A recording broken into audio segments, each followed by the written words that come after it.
Gentlemen, welcome to episode number 80. I can't 80 believe Mastering that. Modern Selling. I know. I don't. It I don't seemed think like I realized it. we were just at 50 just 30 episodes ago. It's just kind of like my age. I was just at 35, and I know. now I'm not. It happens fast. It does. So it's good to have everybody back together. I think we haven't had all three of us here in I don't know how many weeks. So Brandon, Carson, great to have you back. And we have a really, really awesome guest today, Mark Hunter. Mark brought it out of all of us. Mark was here, so we all got here. That's right. We all made it happen and made it go. Carson's got the swag.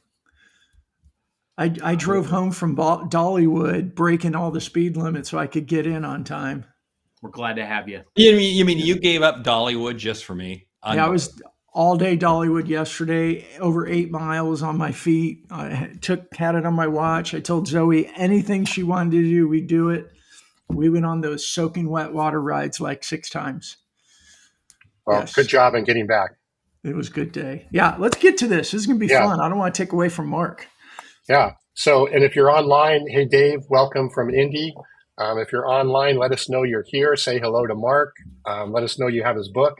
But Mark, let's talk a little bit about your background, and then we're going to get into sales credibility, which I don't know why credibility should be an issue in sales, but we'll sort that out today. Can we start this way, Carson? We have a sales legend in the house with us. Like we've got to at least acknowledge that, right? The Hunter. I mean, it's amazing how long I've probably followed Mark for well over a decade. And what I love most about Mark is he still puts out so much to the community, with regular content and just thought-provoking statements. And he's so at the pulse of the sales community. So I couldn't agree more. I got to put food on the table, man. That's why I keep putting out content, You know what Mark did too? He took a really big risk and had me as a guest on his show a couple months ago. Yeah, that's pretty generous of him. That's okay. I've had Carson on my show too. See, I had to separate. I expect that. That was a bigger risk. Bill McCormick. Hey, buddy. Hey, Bill. Bill's in the house. We love Bill. Yeah, great guy. Love it. Upstate New York. That's it. All sales are social, Bill. That's right.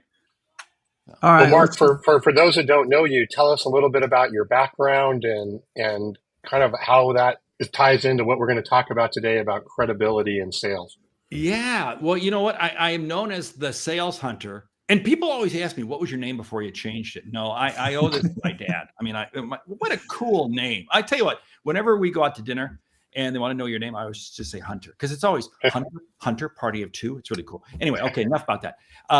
I got into sales purely by accident. If you read my book, A Mind for Sales, of which Carson's got a copy of it there, I detail the story in the first couple chapters because I did not want to go into sales. I was going to go into marketing. Actually, I wanted to be a disc jockey in college. I was a disc jockey in college, but that's a separate story. And the only reason I got into sales was because I got 3 speeding tickets the last 2 months of college, and I could not afford car insurance. I had bought a brand new car. That was the reason for my speeding ticket. See, I can blame the car. It wasn't me. I had apartment rent, and I now had car insurance I couldn't afford. So I literally had to get a job that supplied me with a car. That is how I wound up in sales. Now, to say I was an overnight success, I got fired from that first sales job. That means I gave up the Buick. I got a second sales job, second Buick. You know what? I got fired from that sale. It wasn't until my third sales job that I finally began to realize what sales was. Because I was treating sales as if you were my customer. You were a bowling pin. My job was just to knock you down and take your money. And it wasn't until my third boss sat me down and really instilled me. You don't really know what's going on with your customers. You haven't taken the time to figure out what your customers want. And it wasn't like it was an overnight, light bulb, boom, suddenly I'm brilliant. No. But I began to realize that sales was really about serving the customer. And when you listen to the customer and serve the customer, it's amazing at what happens. So I was in corporate roles for about 17 years. And then 25 years ago, I bailed.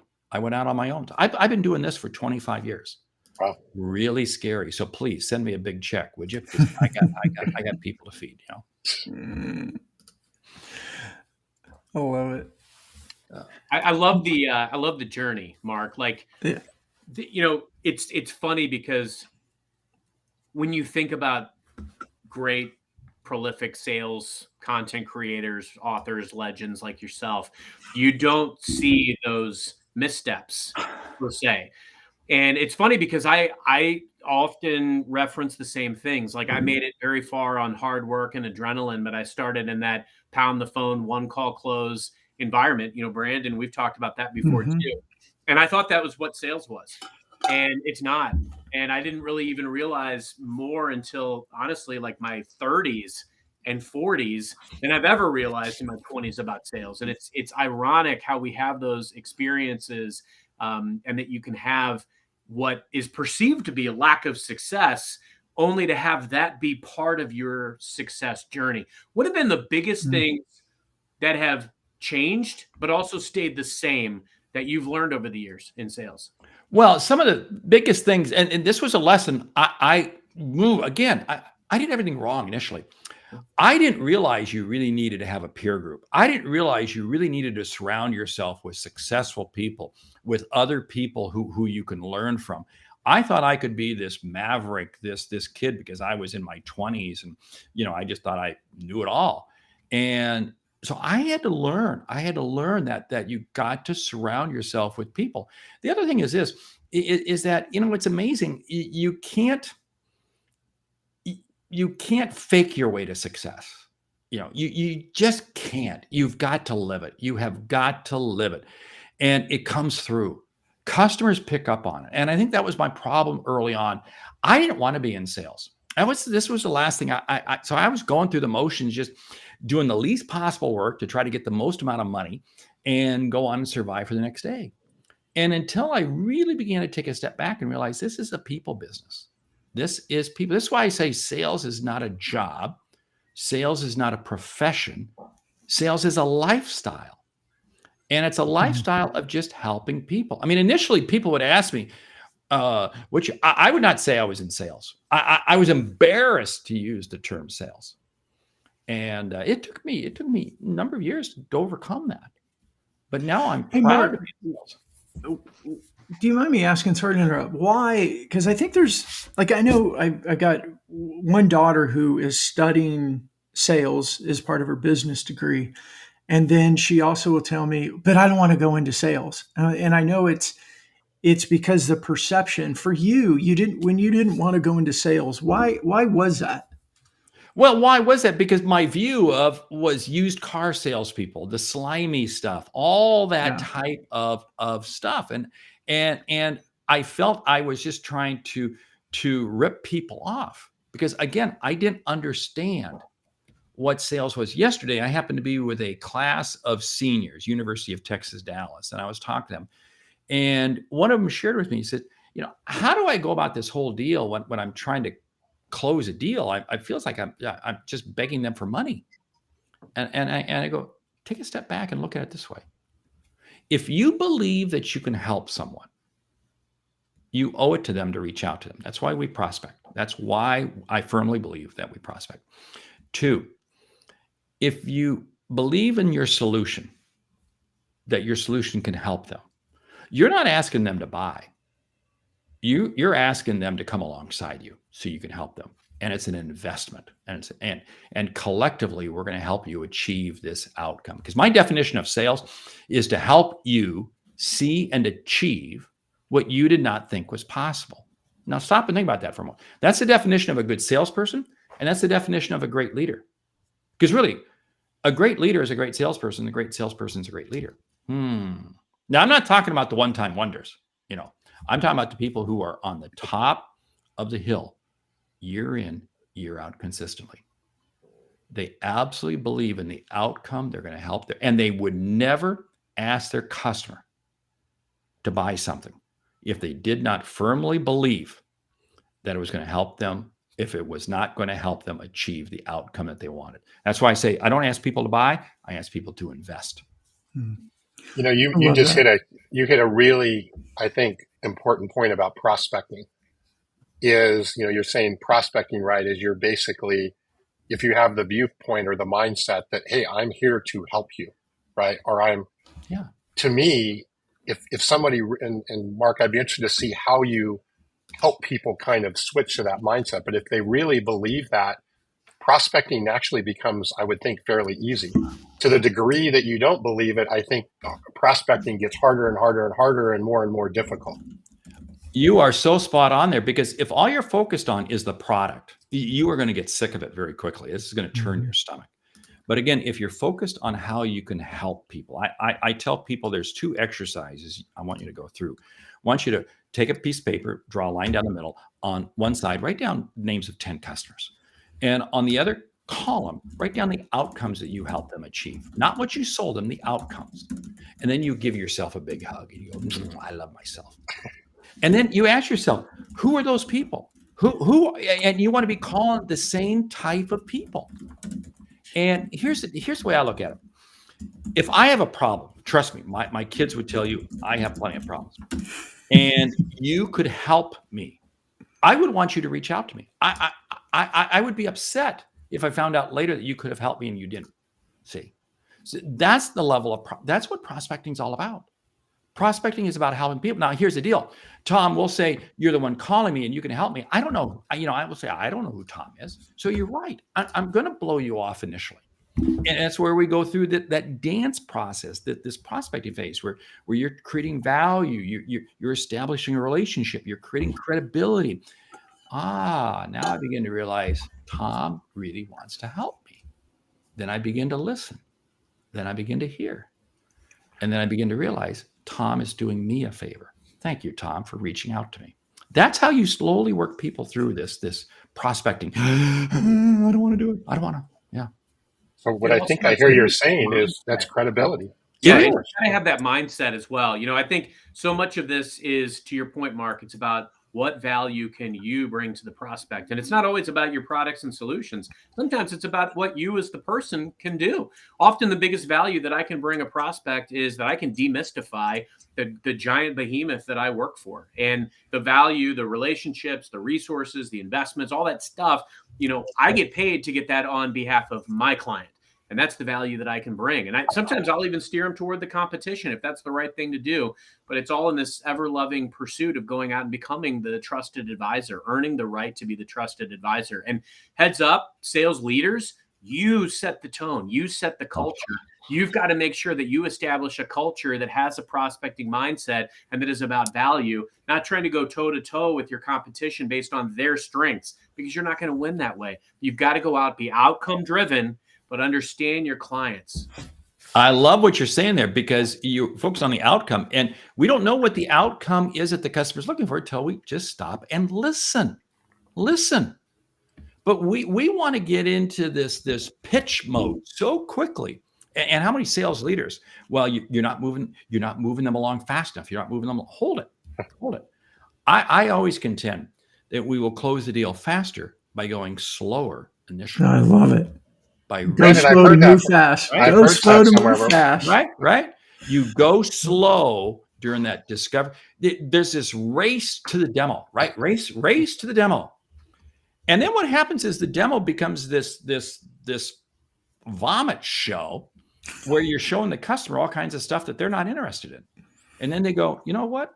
I don't think this is the right solution. Or I think we need to go look. I think we need to, and boom, the thing falls apart.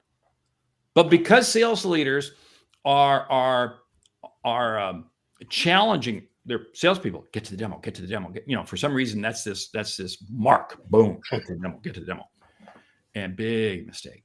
It's part of the sales journey. Like it's a checkbox. You got to get there. Yeah.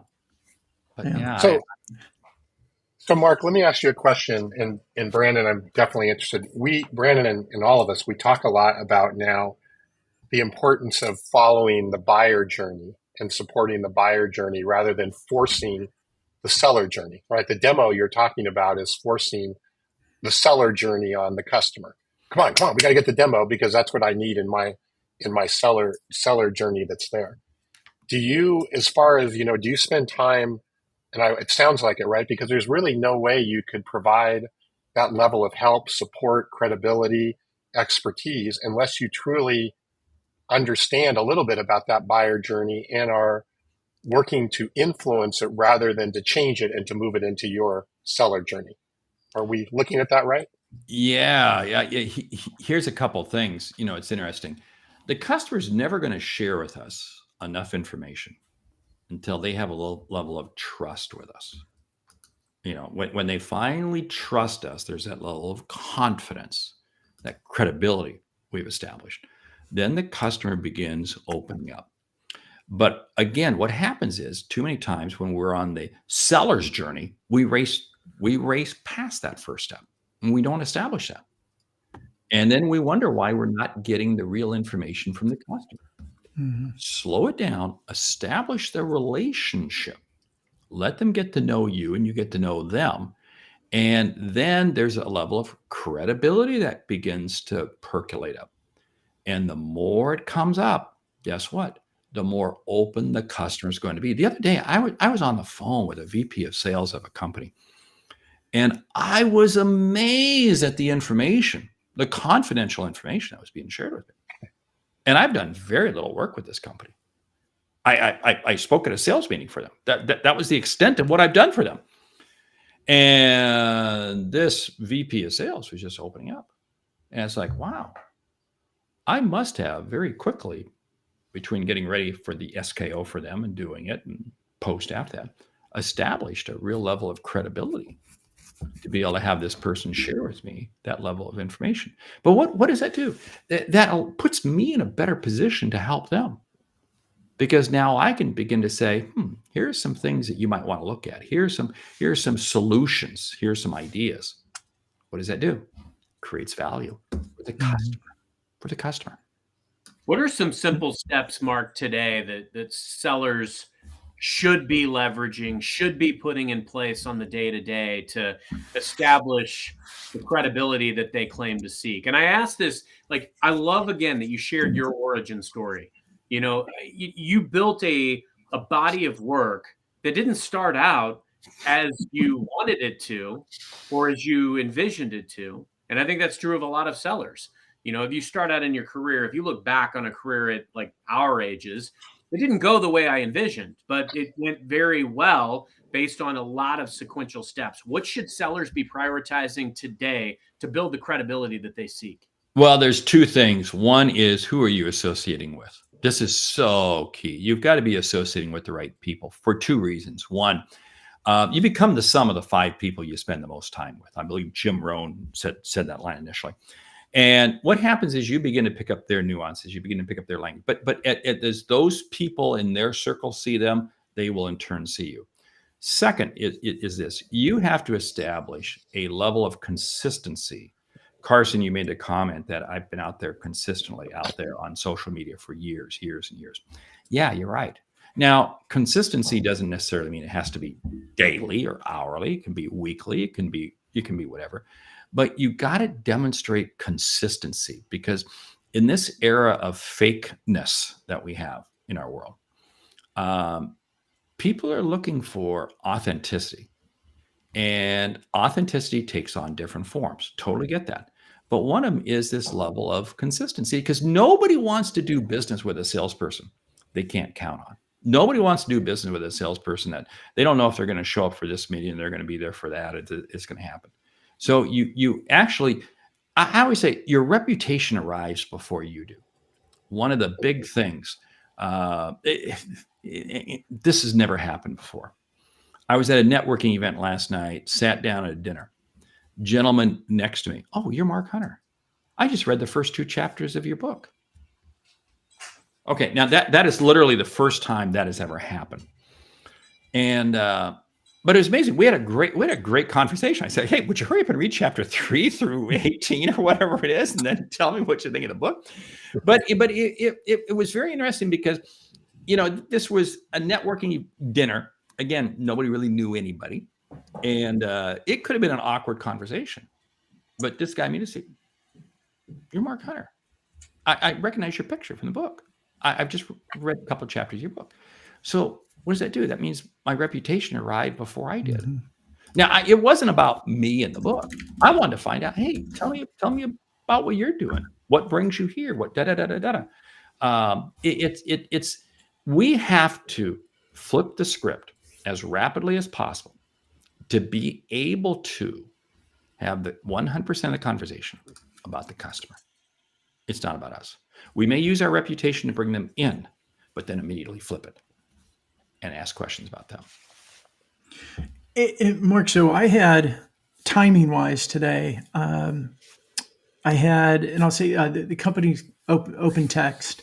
They're in their SKO, and so one of their sales leaders has become a friend of mine over the last several months. And I guess they were having a conversation around personal brand, around LinkedIn, and I had like 6 or 7 people send me connection requests this morning. And I said, what are you guys doing? What's going on? They're like, oh, we're talking about reputation. And I said, oh, well, perfect. Mark Hunter is going to be on our show. You need to come listen to it.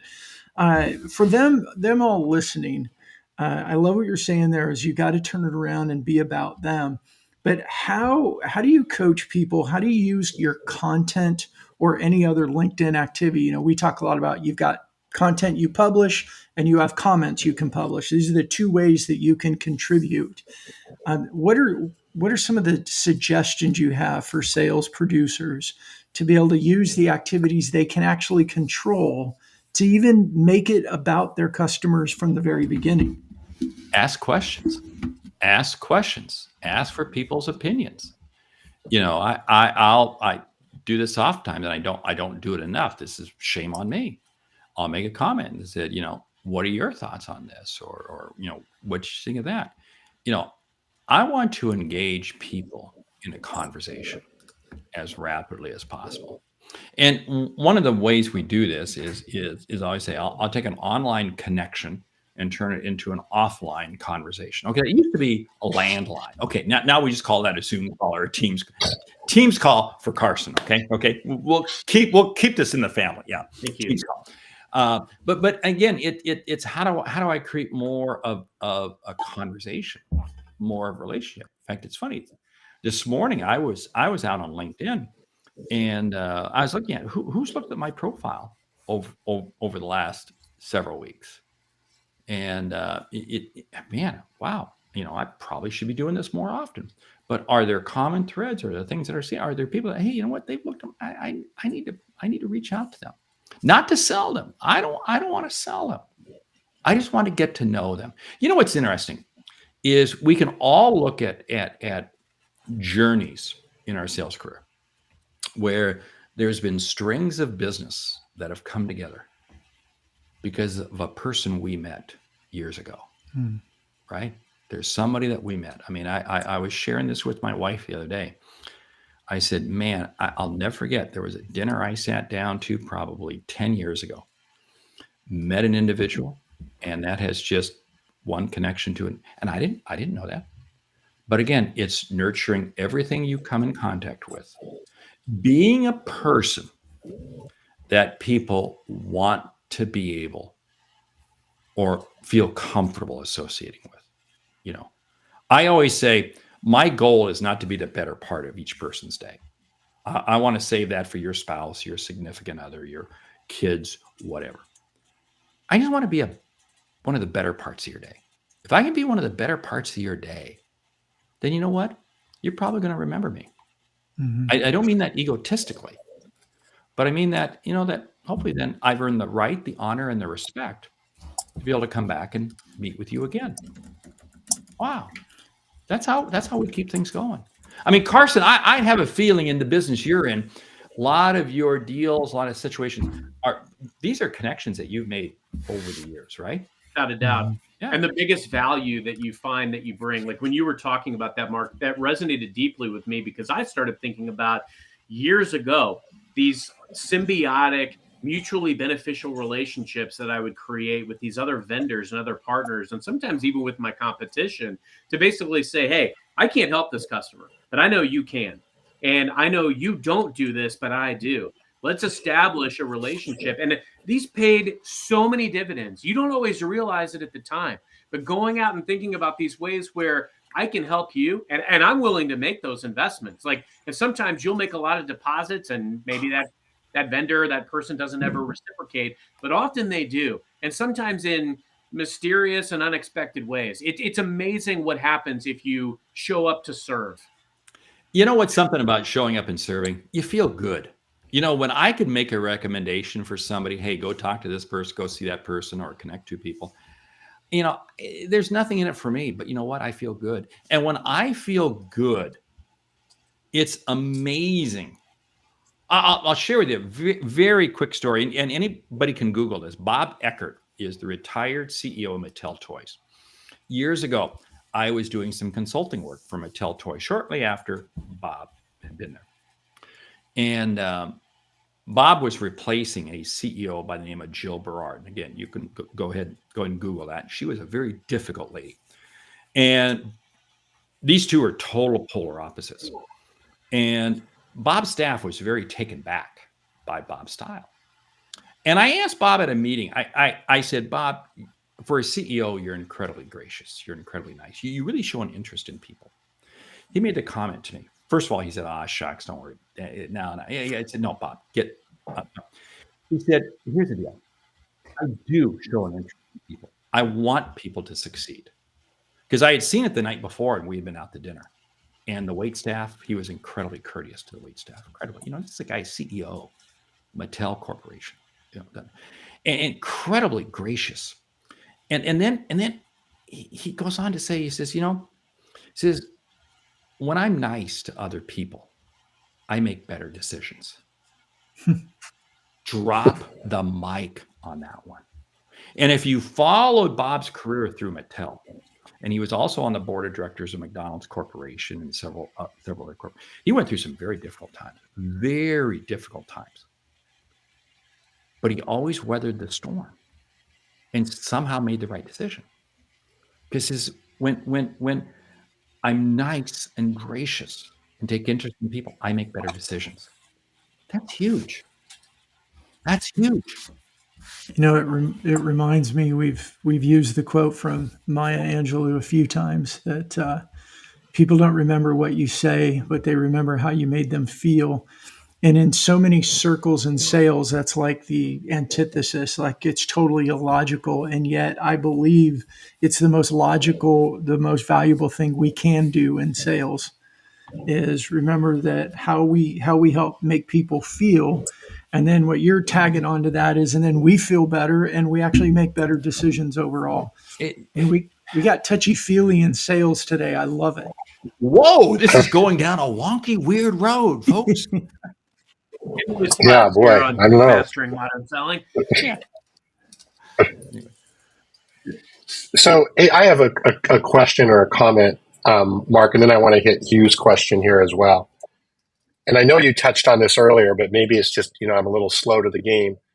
I'm getting over COVID. So as Brandon says, I'm not thinking as quickly as I usually do. If you're talking to somebody new, graduating from college, coming into business, it seems like if you can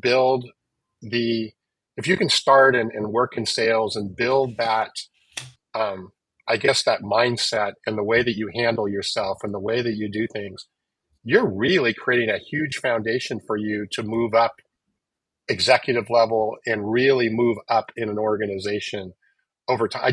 I can see a no lose situation by building that right mindset right from the beginning and then using it in a sales, because what better way to really hone your craft, if you will, than out there dealing with, selling and sales. Yeah. And I'm going to add to that, it's funny, but we're also selling as much internal as we are external. I mean, I look at it. I mean, any salesperson for a company, when I was leading a sales team, I always used to crack up. I used to say every quarter, every salesperson has to fight 50 battles and they got to win at least 30 of them. And some of them choose to fight them with customers. Others choose to fight them internally to get their quota changed. But it's like, would you please focus externally? But I mean, it is, but we're always we're always selling at every level. And I'll tell you what, the greatest salespeople today are the ones that create a team of people who want to help them. I talk about a person in my book, A Mind for Sales, who was my greatest leader, John Canavan. And he was just, I mean, I'll tell you what, everybody wanted to walk through a wall for the guy because as a salesperson, he was amazing in front of customers. But he lifted everybody up around him, the customer and himself. So, he walked into a room and he put energy into the room. He did not take it out. And it was not self-centered. It was literally creating this aura that anything is possible. And it was just amazing as I got to work with him for a couple of years. The results we were able to achieve against some incredible odds. Let's hit Hugh's comment here, or question, Mark. He's asking, when you failed originally the first 3 times, was it because of your leader? And who inspired you the 4th time? Have I only failed 3 times? I think I failed about 3,000 times. I think the first couple of times, it wasn't the leader. It was my lack of willingness to learn from my leader. And actually, I failed twice initially. The 3rd time, I almost failed, but he was able to catch me.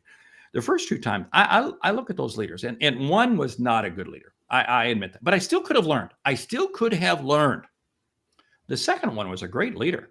I just chose not to learn. I thought I was so arrogant, so cocky. I thought I knew what I needed to do. And remember, I didn't want to be in sales. See, so you're not going to tell me these sales things because I don't want to do them anyway. I'm going to do it my own way. And it wasn't until my 3rd one that I think I now became paranoid that I could be without a car. I may not have a car to drive. That I finally began to realize what sales is all about. Sometimes in order for us to change, you got to go to the edge of the cliff. You really have to be at that point where you sit there and say, because otherwise you just keep trudging along. And I think if I had not gone through those experiences early on, I would have just been trudging along. So, I mean, this is where nobody, and I told this to the students I was with yesterday, getting fired, there's nothing wrong with it. Now, as long as you're not fired for an ethical reason, an ethical or a moral reason, there's nothing wrong with being fired because you learn from it. And it's okay. You're going to come back from it. You're going to be better than ever. It's no different than in sales. I mean, we lose deals. We don't win all. I hate the term win. I never want to win a deal. I earn a deal. I earn a deal. But there's a lot that I don't get. It's okay. What can I learn from it? I establish relationships. I'm going to keep nurturing this along. It's going to keep coming. It's going to keep coming. It's going to keep coming, and it's going to work. Yeah. I love that we've done this show 80 times, and every single one of them has such unique gold. I don't know that we've talked a ton about the importance of the people that you surround yourself with. Right. I think it's very critical to find the people that are better, that are doing something that maybe you're not performing in, who's performing well in this solution or this bucket. Go ahead and find these people, learn from them, share ideas, brainstorm with them, assimilate what they do into your arsenal. It doesn't take food off the table for you to do what they're doing or vice versa. In fact, it makes everybody better. It elevates the game. The other thing, that epiphany that I think a lot of great sellers have, going from arrogance to selflessness. Hopefully we've all gone through that, right? Like, I was like that in my 20s. I had a lot of success. I thought I didn't need anybody to help me be better. And boy, was I wrong. And I think when we finally have that epiphany, that's what is honestly the gateway to improvement, going from lone wolf to being the consummate team player.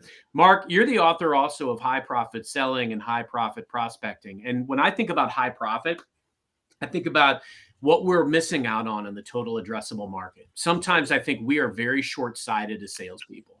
We look at, hey, I need to go out and sell this. I need to go out and sell that. Or I'm going to talk to the people that are easy to get meetings with. Or I'm going to just talk to the people that I inherit relationships with or get introduced to. Prospecting's hard. You've got to figure out what is your message. You got to figure out what is going to resonate with the people that you're reaching out to. But I always think about from sellers today, there's two big areas. You hit on one, it's being outcome driven. The other is being bold and going out and really understanding the total addressable market, the TAM, and what it's going to take to go out and actually achieve it. It's relationships with your customers at a high level with the right influencers, which isn't always easy to get, development of a C-level acumen, et cetera, but also how to sell internally, how to know who I need inside that I'm going to go to really unlock the coffers so that I can bring to bear the most resources from my customer. How do you believe that sellers today should be approaching that total addressable market in a different way that will make them more successful? Well, first of all, we have to get outside of our own bubble. We all live, everybody lives in a bubble. And I challenge, somebody always asks me, what's the best sales book to read? And I go, it's Atomic Habits by James Clear. That's not a sales book. That is not a sales book. But boy, I tell you what, it's a great, we have to be able to be willing to expand our horizons. Why? Because it allows us to see things differently. One of the things that I always say, top performers will go into any meeting, any conversation, any activity and say, there's something to be learned here. There is something I'm going to learn here. Average people will go into something and say, there's nothing to learn here. There's not, this is a waste of time. That right there is a mindset difference. If I go into things thinking, I'm going to learn something. We're going to end this. We're going to end this show, and I'm going to challenge myself. What did I learn from the three of you? What did I learn? Because again, every day we have to ask ourselves, and what this does is this then helps us begin looking at this total addressable market in a different way. Because otherwise what happens is we get blinders on. Now, there's something to be said for blinders because success in sales is staying focused. No ifs, ands, or buts about it. But at the same time, we got to be aware of what else is going on out there. Because if we can be aware of what else is going on, guess what? We're in a better position to help our customers help their customers. One of the things as salespeople, and I'll ask this of companies I'm working with, and salespeople say, tell me about your customers, okay? Tell me about your customers' customers. And they don't have a clue. They don't have a clue. You got to go downstream. We got to go upstream. We got to understand the entire supply chain. And I'm not, and that's not the right term, but what I'm saying is this whole thing from raw materials, whatever it might be, all the way through to customer outcomes. And I don't care what it is that you sell. It's going to somebody else. And because I want to be in a position where I know more about my customers' customers than my customers know about them.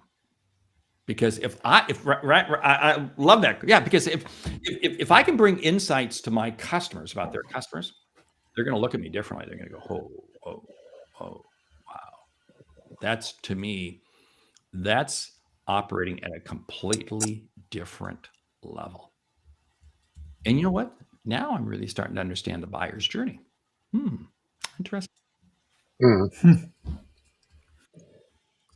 Mark, my head's spinning. So from I'm the definitely learning conversation some or from stuff. COVID? Maybe a little of both. I don't know. But yeah, the conversation's definitely building there. What I heard you say here about knowing your customer's customer, to me, we talk a lot about building your online presence and your LinkedIn presence and whatever. What I hear you saying is that now opens up the door to a whole bunch of other connections, right? If I'm thinking about my customers and then my customers' customers and building connections and healthy connections and relationships with them, oh my God, what value am I going to then provide? It's like I've just hockey sticked my value on the others. You have hockey sticked it because it also makes it that much easier for your customers to now give you referrals. Think about it. Exactly. Because it makes it so much easier for them to refer you, and it makes it easier for you to refer them.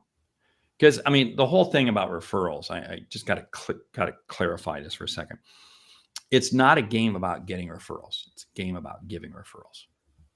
And if you're focused on giving referrals, stuff will come back to you. Focus on giving. Don't worry about the getting. Bob What's Berg will be something that proud you of us, said right? super powerful there, Mark, is when you think about the customer's customer.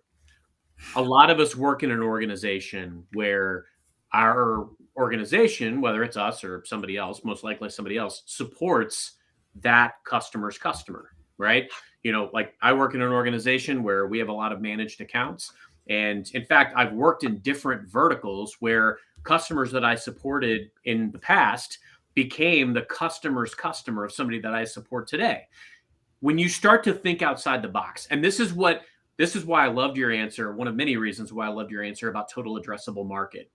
Sometimes we fail to think bigger picture and beyond that bubble, beyond that box. If I'm able to take a relationship that I made 3 to 5 years ago in an organization that I supported where I was a trusted advisor because I understood their business model so well and I was so entrenched, and I'm able to take a relationship from here and bring it to present day and put these folks together and then get the heck out of the way and let them make magic happen, guess what happens there?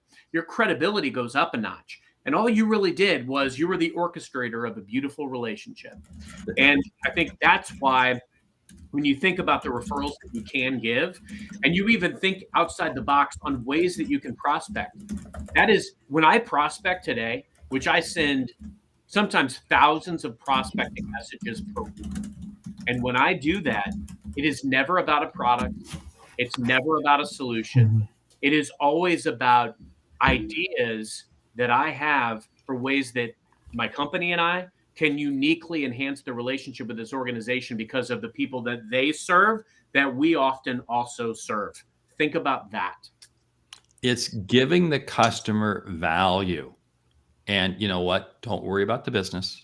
I love to do the same thing. I have a expression. I say 10 lists. I create 10 lists. In fact, every week I create a 10 list. And it's 10 things that companies can use to help them do their business better. 10 things that a sales leader can do to help them do their business with.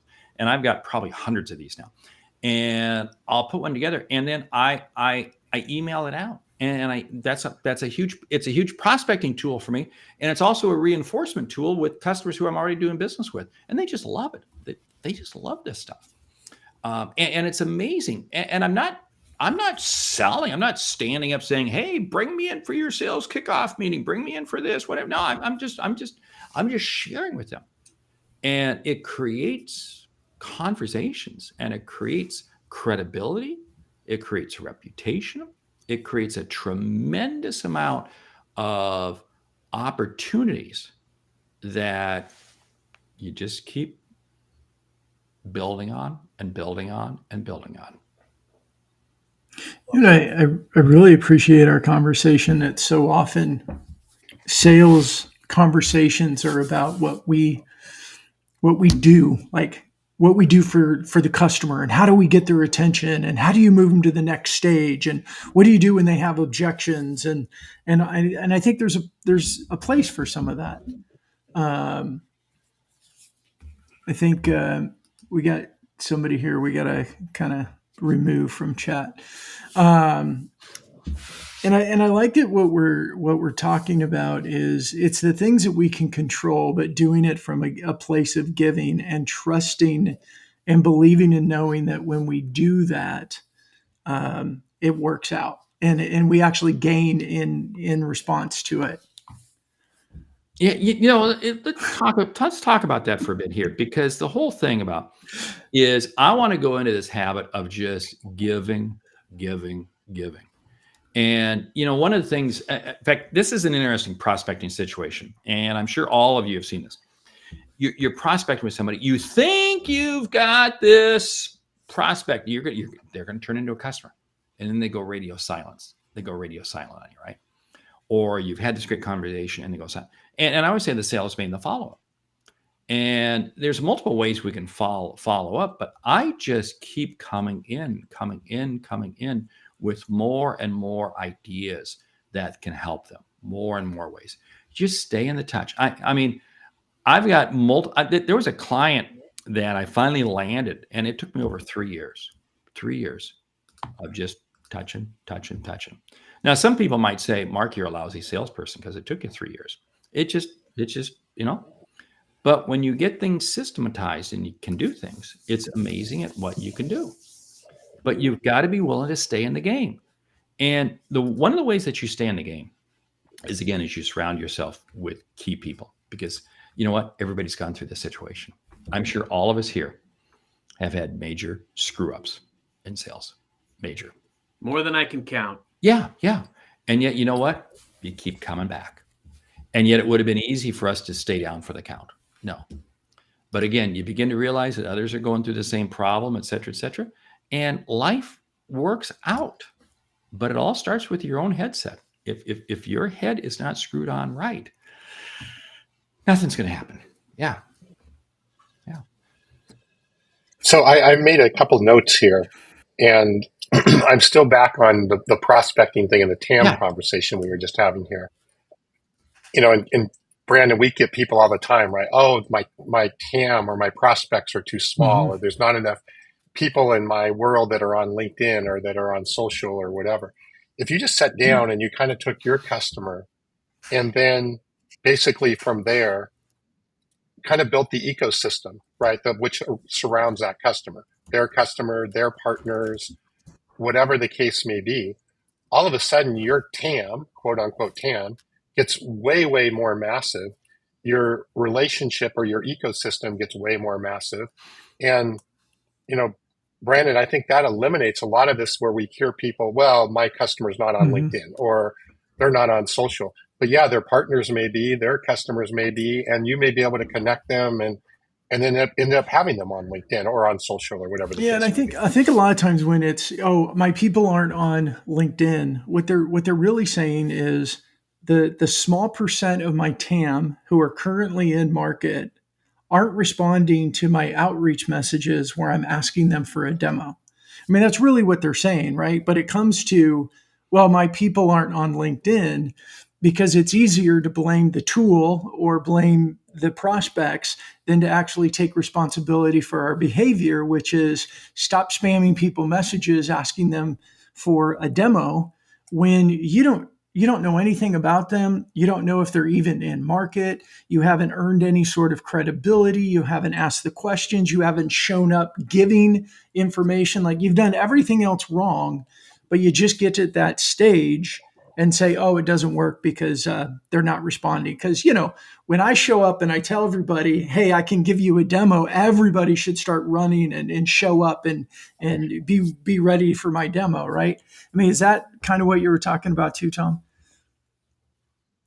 Yeah, no, absolutely. And I think, but you just, right, we get scarcity, I guess is what I was looking at. A lot of times there's a scarcity of prospects, a scarcity of opportunity. And when you really start to look at the ecosystem and you look at how you can leverage that ecosystem with the value, the scarcity aspect kind of just goes away, and it just gives you a lot more freedom, is what I see. You know what? And that's another difference between the average performer and the top performer, because the average performer looks at things from a scarcity mindset, and the top performer, there's abundance. There's abundance. There are more opportunities out there today than ever. And they're actually easier reach. Oh, nobody answers the phone. Nobody responds. Hold it. Do you think it was ever easy? No, it wasn't. Okay. Excuse me.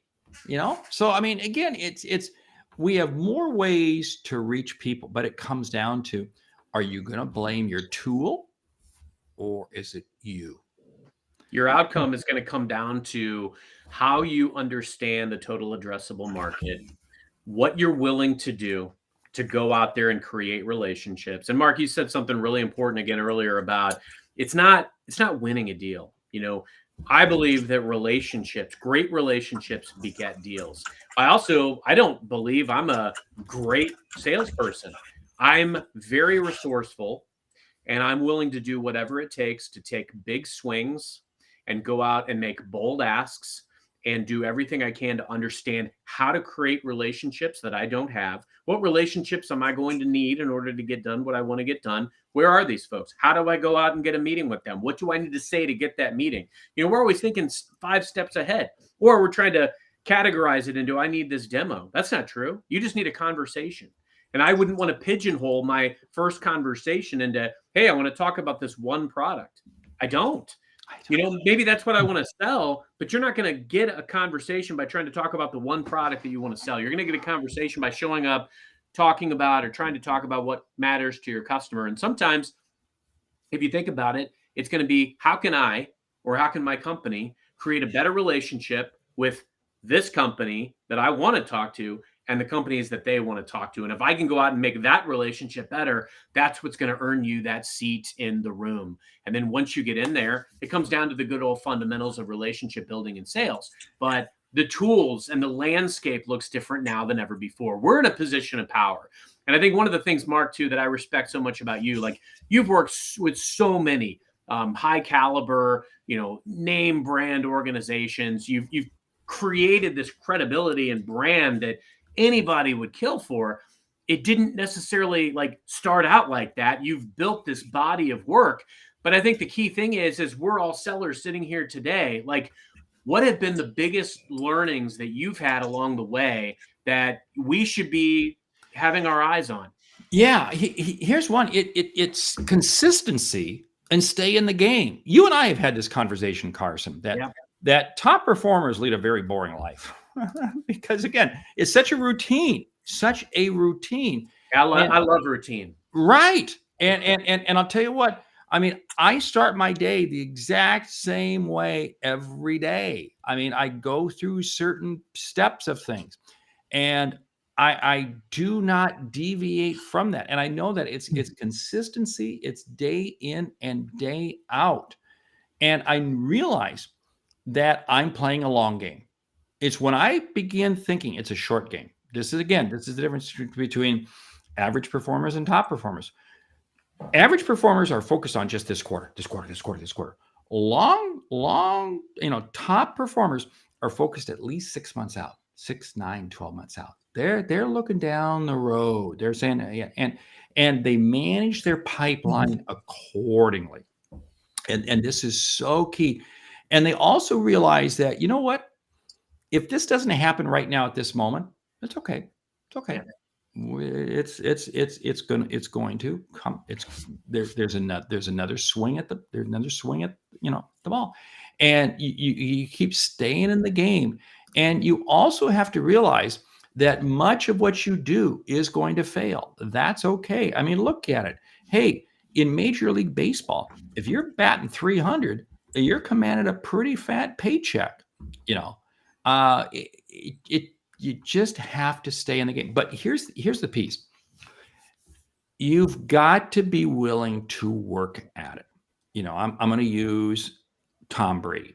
I think without a doubt, greatest NFL quarterback that's ever played the game. He doesn't just show up for games. The level. We got a Joe Montana in the house. I know that's right. You're a 49ers fan. Okay. Anyway, so Joe. Brady's great. Don't get me wrong. Brady's great. I don't care. We can put Joe Montana in there too. But both of them, you think about the number of hours that they spend on the practice field. You spend about the number of hours they spend in the film room. They are constant. They are constant. And this, again, is the difference between average people and great people. Great people are continuously working at their craft. They never accept anything, but not perfection, the next level. It's interesting. We've gotten in the habit of saying best practices. We should throw that out. These are our best right now. We're going to come up with even better practices. We're going to come up with better ones. I mean, I had a call the other day where I just caught myself and I used a line and I go, wow, that was great. That was wow. Man. I mean, I'm using that line again. And all it was this subtle piece that I was in a conversation with a senior level person talking about an upcoming sales meeting, talking about some other stuff that they want me to do for them. And they lay this out. And I just said, what do you think we should do to address this issue? What should we do? I could have sent over a proposal, but I wanted to hear from them. What do you think we should do? And the person said, I'm really eager to see what you could provide us. So what did that do? That suddenly gave me the entree, but now it wasn't me telling them I'm going to send you over a proposal. Yeah. It was them saying, hey, send me a proposal. Send me a plan. It's powerful. And it was just a shift of one word. Yeah. Be a student.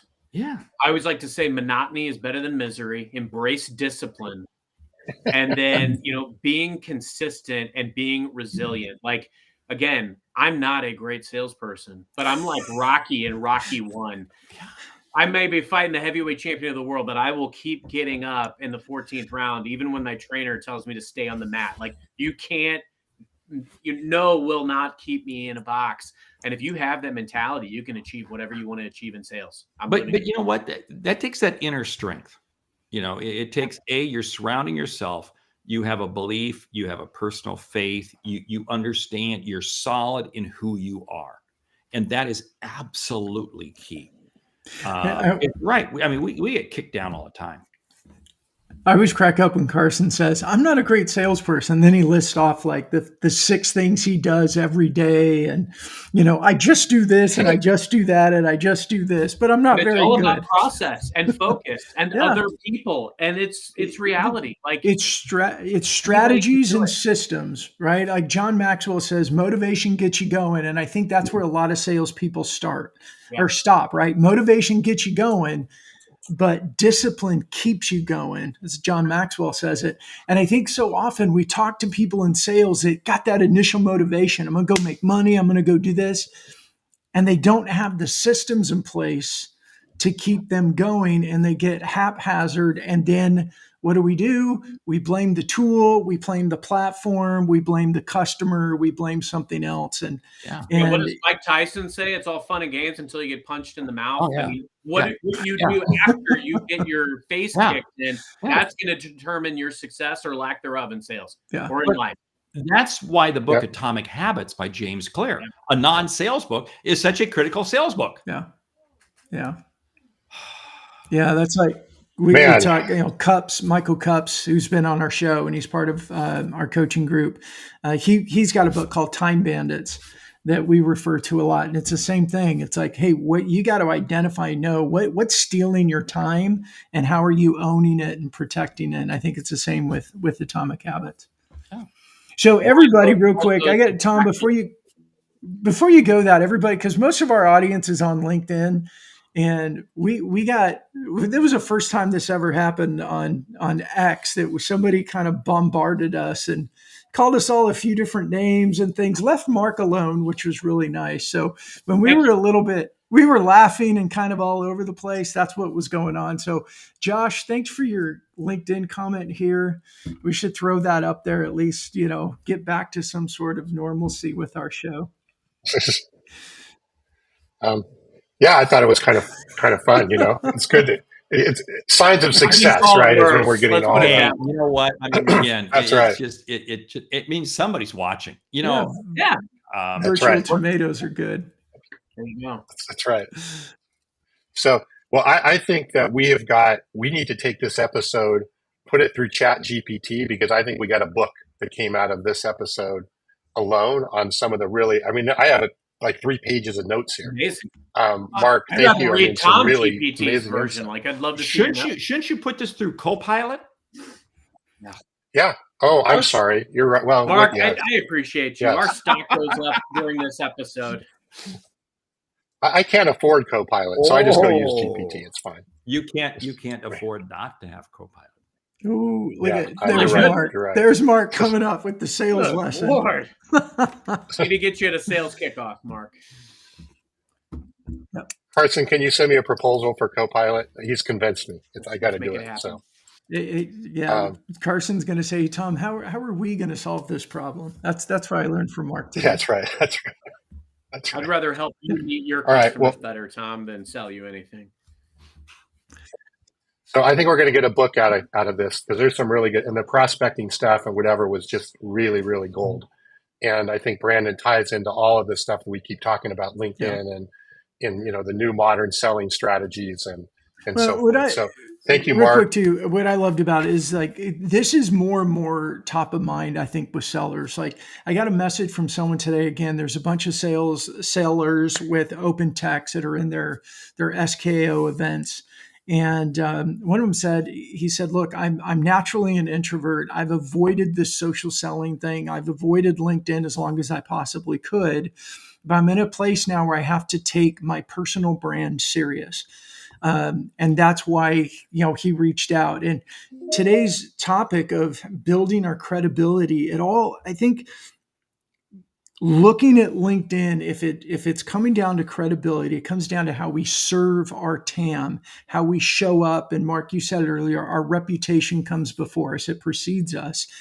We have this really cool 24/7, virtual conference, if you will, that everybody's on it in some way, shape, or form, and you can actually influence your own reputation by what you produce, where you comment, how you show up, how consistent you show up, and therefore influence that reputation that you have in order to start opening up more conversations with customers. I just think it's so timely right now. Is that I think more salespeople are coming to that awareness of I've got to do something different. I got to look at LinkedIn and take it a bit more serious. I think that is so spot on because, again, social media is a great tool. LinkedIn is if you're in the B2B space, such a powerful tool. But you got to use it. And you can't just post and ghost. To quote our friend Bryn Tillman, do not post and ghost. Ah, that's gold. Right? But I didn't come up with that. Another thing from or at least that's who I heard it from. But you got to interact. It's a conversational platform, and it doesn't mean you have to be out there hours every day. I'm on LinkedIn maybe 10 minutes a day. That's it. But you use your time wisely, efficiently, and you go. But it's consistency. It's not being out there once and then not showing up again for 6 months. You do have to be out there every week. I mean, I think we're at the point that you got to be out there every week, at least 10 or 15 a week. So I think we can say consistency equals credibility. It's the show about I credibility. like that. So. That's a tweetable moment. A little quotable. There it is. Yeah. I love it. There we go. We're going to stay off Twitter, though. We no more. Yeah, let's stay off Twitter. We need to get on Reddit. Then we can really start to. Hey, they just did the IPO, so I mean that's right. That's right. Yeah. That's it. All right. Well, thanks again, everybody. Thanks for the comments. Great comments. Mark, we'll get you a copy of the book when it comes out. We'll have you do the forward here. And Brandon, Carson, thank you. Carson, do you want to wrap us up? Mark, I'll see you in a few weeks. Yeah. I'm excited for that. Yeah. Beautiful. Mark, thank you for joining us. Tom, Brandon, great as always. Audience, thank most of you, maybe all but one. And until next time, happy modern selling. Thanks, everyone.